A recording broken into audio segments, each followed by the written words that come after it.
কি করে দাদা দাদি? লাল শাক নে। ওকে চলো যাই নিচে গিয়ে দেখি আমরা। আসসালামু আলাইকুম।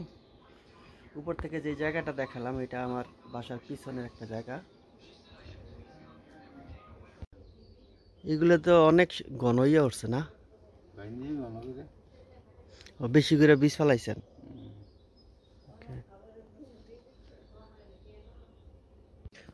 প্রথম দিন এইগুলা তোলা হয়েছে, ভালো হয়েছে।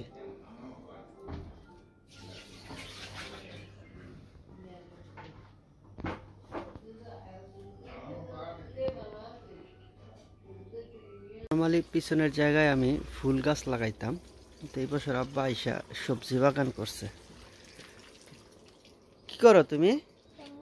পানি দিছে? ওকে। অনেক রকমের সবজি আছে, তার মধ্যে এই যে লাল শাক উঠানো হচ্ছে এখন।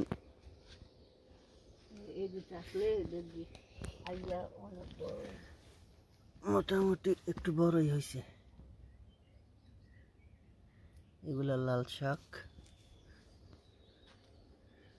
এই যে উঠাইছে। এটা কি শাক? পালং শাক। এটা পালং শাক, এটা বড় হয়েছে বেশি। পালং শাক তাসিন খাইনি পালং শাক? খাই না? ওকে। তারপরে এখানে আছে ধনিয়া পাতা, এই যে পেঁয়াজ গাছ, পেঁয়াজ ওখানেও আছে পেঁয়াজ।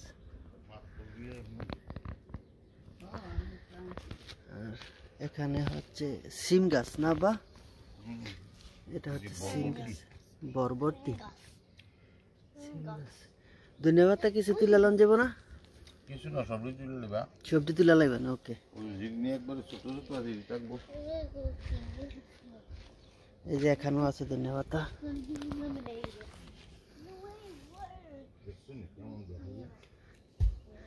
এটা হচ্ছে ব্লুবেরি, এই যে আসতেছে, এই যে ব্লুবেরি আসতেছে ছোট ছোট। এই যে ফুল আসতেছে ব্লুবেরি। মোটামুটি আছে সবজি বাগান ভালোই, যদি দূর থেকে দেখাই। এই ওকে, তাইলে ধন্যবাদ।